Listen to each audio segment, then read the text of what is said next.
இதுக்கப்புறமா ஏஐலாம் வந்து டூல் கிடையாது. உங்களுக்காக தனியா வொர்க் பண்ண போற ஒரு எம்ப்ளாயி. புரியலல்ல? இந்த வீடியோல இத பத்தி இன்னும் கிளியரா பார்க்கலாம். நீங்க இப்ப வெளிய போயிட்டு இருக்கீங்க. ஆனா உங்க லேப்டாப் உங்களுக்கு பதிலா வீட்ல வந்து வொர்க் பண்ணிட்டு இருக்கு. இது சயன்ஸ் ஃபிக்ஷன் தானா? இல்ல நிஜமாவே இப்ப நடந்துட்டு இருக்கு. அப்படி என்ன ஏஐ ஃபீச்சர் இப்ப புதுசா வந்திருக்கு நம்மளுடைய வேலைய அது பார்க்கறதுக்கு அப்படிங்கிறத இந்த வீடியோல பார்க்க போறோம். ஏஐ ஆல்ரெடி எங்க இருக்கு? லாஸ்ட் ஃபியூ இயர்ஸ்ல நம்மளுடைய லைஃப்ல ஏஐ அதிகமா வந்து இன்வால்வ் ஆயிடுச்சு அப்படின்னே சொல்லலாம். நம்ம வந்து நியூஸ் பார்க்கும்போதும் சரி, நம்ம வந்து ஒரு ரெஸ்யூம் ரெடி பண்ணும்போதும் சரி, நம்ம ஒருத்தர்கிட்ட பேசும்போது அவங்க கொஸ்டினுக்கு ஆன்சர் பண்ணும்போதும் சரி, இந்த மாதிரி எல்லா இடங்கள்லையுமே வந்து ஏஐ ரீப்ளேஸ் ஆயிடுச்சுன்னு சொல்லலாம். ஒரு சில இடங்கள்ல வந்து இப்போ நம்ம கான்டென்ட் கேட்குறோம் அப்படின்னா அதை கிரியேட் பண்ணி கொடுக்கறதுக்கு ஏஐ யூஸ் ஆகும் அப்படின்னு சொல்லலாம். ஆனால் இன்னும் கொஞ்சம் நாட்களில் நம்ம ஒரு கமெண்ட் பண்ணாமையே அதுவே அதனுடைய வேலையை செய்ய ஆரம்பிக்க போகுது. ஸோ இந்த விஷயத்தை பற்றி தான் வந்து இன்னும் கிளியராக பார்க்க போகிறோம். யார் யாரெல்லாம் ஏஐயை இது வரைக்கும் அசிஸ்டண்ட்டாக யூஸ் பண்ணிட்டு இருந்தாங்களோ இதுக்கப்புறமா அவங்க வந்து ஒரு எம்ப்ளாயியாக யூஸ் பண்ண ஆரம்பிச்சிருவாங்க. இதுதான் வந்து நான் முன்னாடியே சொன்னது. ஸோ நம்ம ஒரு வேலையை வந்து அதுக்கிட்ட சொல்லி அது பண்ணுறதை தாண்டி அதுவாகவே நிறைய வேலைகளை செய்ய போகுது அப்படிங்கிறதுனால தான் எம்ப்ளாயி அப்படின்னு சொல்லி நான் மென்ஷன் பண்ணேன். இந்த மாதிரியான சேஞ்சஸ்க்கு முக்கியமாக ஒரு காரணம் இருக்குது. அதுதான் ஒரு கம்பெனி. அந்த கம்பெனி கிளாட் ஏஐ அப்படிங்கிற ஏஐ வந்து கண்டுபிடிச்சிருக்காங்க. ஸோ அந்த கம்பெனியோட நேம் ஆந்த்ரோபிக். இந்த ஆந்த்ரோபிக் என்ன மாதிரியான விஷயங்களில் இந்த கிளாட் ஏஐயை பயன்படுத்த சொல்கிறாங்க அப்படிங்கிறது தான் வந்து சுவாரஸ்யமான விஷயமா இருக்கும். அதில் வந்து முதல் முறையாக நம்ம வந்து ஒரு கொஷின் கேட்குறோம் அப்படின்னா அதுக்கு வந்து அதை ஆன்சர் பண்ணும். நிறைய பேர் வந்து ஒரு கோட் பண்ணி வச்சாதான் அந்த கோட்க்கு வந்து ஆன்சர் வரும் அப்படிங்கிற மாதிரி நம்ம பார்த்துட்டு இருப்போம். ஆனால் இது வந்து கோடிங்கை வந்து இதுவாகவே பண்ணுற மாதிரி இவங்க வந்து அதை ரெடி பண்ணி வச்சிருக்காங்க. இந்த மாதிரியான ஃபீச்சர்ஸ்லாம் இந்த கிளாட் ஏஐல இருக்கு. இந்த கிளாட் ஏஐ 2 ஃபீச்சர்ஸை இன்ட்ரடியூஸ் பண்ணிருக்கு. Computer use feature. பொதுவாகவே வந்து நம்ம மவுஸை வந்து மூவ் பண்ணுவோம், இல்லை வந்து நெக்ஸ்ட் இதுக்கு போகணும் அப்படின்னா வந்து நெக்ஸ்ட் அப்படிங்கிறத கிளிக் பண்ணுவோம், இல்லைனா வந்து ஸ்க்ரீனை பார்த்து அடுத்து என்ன நம்ம வந்து மூவ் பண்ண போகிறோம் அப்படின்னு சொல்லிட்டு அது நெக்ஸ்ட் அப்படின்னு சொல்லி கொடுப்போம். ஆனால் இது எல்லாத்தையுமே நம்ம வந்து கம்ப்யூட்டரை தொடாமல் அதுவாகவே வந்து இந்த வேலையெல்லாம் செஞ்சுக்கோ அப்படின்னு சொல்கிறாங்க. ஆச்சரியமாக இருக்குல்ல? எனக்கும் அப்படி தான் இருந்துச்சு.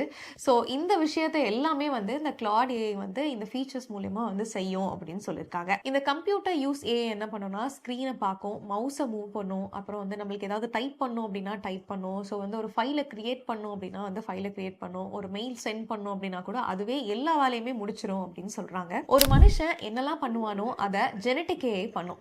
இது வந்து ஒரு ஒர்க்கிங் ஏஐ அப்படின்னு சொல்லலாம், செல்ஃப் ஒர்க்கிங் ஏஐன்னு சொல்லலாம். புரியல? ஒரு எக்ஸாம்பிள் சொல்லட்டுமா? இப்போ நீங்கள் ஆஃபீஸ் கிளம்பிட்டு இருக்கீங்கன்னு வச்சுக்கோங்களேன். ஒரு மெயில் உங்களுக்கு பண்ணணும், அதுவும் வந்து இந்த மெயிலை பற்றி ஒரு டீட்டெயிலான ஒரு ஸ்கிரிப்ட் உங்களுக்கு வேணும் அப்படின்னா வந்து அந்த ரிப்போர்ட் பற்றி எனக்கு மெயில் பண்ணு அப்படின்னு சொல்லி நீங்கள் சொல்லிட்டீங்க அப்படின்னா அந்த ரிப்போர்ட்டை அதை கிரியேட் பண்ணும். இதில் முக்கியமான விஷயம் அப்படின்னு பார்க்கும்போது இந்த மந்தோட சேல்ஸ் ரிப்போர்ட்டை ப்ரிப்பேர் பண்ணி இமெயில் அனுப்புன்னு அதுக்கிட்ட சொல்லலாம். அப்புறம் ஏஐ ஃபைல்ஸை ஓப்பன் பண்ணும், டேட்டாவை கலெக்ட் பண்ணும், எக்ஸலை அப்டேட் பண்ணும், ரிப்போர்ட்டையும் கிரியேட் பண்ணணும், இமெயில் உங்களுக்கு சென்ட் பண்ணும். நீங்கள் திரும்பி வரும்போது உங்கள் வேலையே முடிஞ்சிருக்கும். இப்போ நம்ம ஃபர்ஸ்ட் ஃபீச்சரை பார்த்தோம். இப்போ செகண்ட் ஃபீச்சர் வந்து கிளாட் டிஸ்பேட்ச். கிளாட் டிஸ்பேட்ச்னா என்னங்கிறத இப்போ பார்க்கலாம். இன்னும் ஒரு ஃபீச்சர் இதில் இருக்குது. கிளாட் டிஸ்பேட்சில் இது ஒரு ஃபோன்ல இருந்து ஏஐயை கண்ட்ரோல் பண்ண அலோவ் பண்ணும். ஏஐ வேலை பண்ணிட்டு இருக்கும் போதே நீங்கள் ஃபோன்ல இருந்து இன்ஸ்ட்ரக்ஷனை கொடுக்க முடியும்னு சொல்கிறாங்க.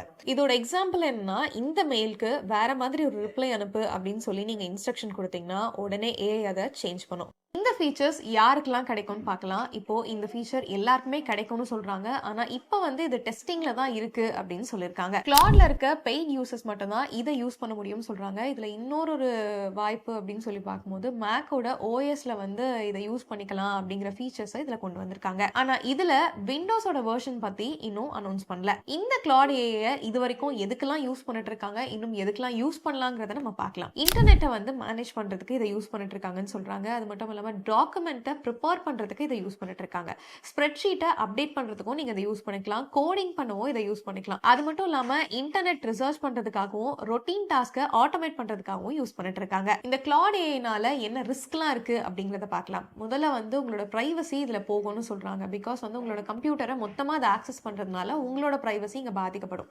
ரெண்டாவது, ஒருவேளை இந்த ஏஐ வந்து அவங்களுக்கு வந்து மெயில் பண்ணுது, இல்லை உங்களுக்கு வந்து ஸ்ப்ரெட்ஷீட் கிரியேட் பண்ணி கொடுக்குது, இல்லை வந்து கோடிங் பண்ணி கொடுக்குது அப்படின்னா இதில் நிறைய மிஸ்டேக்ஸும் வரலாம் அப்படின்னு சொல்லப்பட்டிருக்கு. மூணாவது முக்கியமான விஷயம், ஆல்ரெடி வந்து நிறைய வேலை இழப்புகள்லாம் இதில் நடந்துட்டு இருக்கு. இந்த மாதிரி வேலை இழப்புகள் நிறைய வர வாய்ப்பு இருக்குன்னு சொல்லியிருக்காங்க.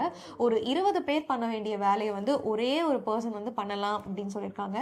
இதனால ஃபியூச்சர்ல வந்து நீங்க ஏஐயும் கத்துக்கணும் அப்படிங்கிற மாதிரியான ஒரு கட்டாயத்துக்கு தள்ளப்படுவீங்க. இதனால பாசிட்டிவான சைடு இருந்தாலும் நெகட்டிவ் சைட்ஸ் அதிகமா இருக்குன்னு சொல்றாங்க. இந்த கிளாட் ஏஐயோட ஃபியூச்சர் அப்படின்னு பார்க்கும்போது இது வரைக்கும் ஏஐ அப்படிங்கிறது வந்து ஒரு இன்ஸ்ட்ரக்ஷன் கொடுக்குற ஒரு டூலா தான் நம்ம பார்த்துட்டு இருந்தோம். ஆனா இதுக்கப்புறம் நமக்கு கீழ வந்து வேலை செய்ய போற ஒரு சிஸ்டமா வந்து இது மாறப்போகுது அப்படிங்கிறது வந்து இத சொன்னாலும் மிகையாகாது அப்படின்னு சொல்லலாம். அந்த அளவுக்கு வொர்க்ஸ வந்து இது பண்ணும்.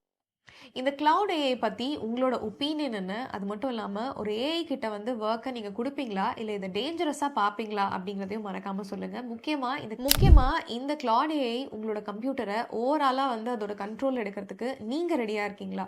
இதுக்கெல்லாம் நீங்க என்ன சொல்றீங்க அப்படிங்கிறத மறக்காம கமெண்ட்ஸ்ல சொல்லுங்க. இன்னும் இந்த மாதிரி டெக் விஷயத்த தெரிஞ்சுக்கணும் அப்படின்னா CLR ஃபாலோ பண்ணுங்க.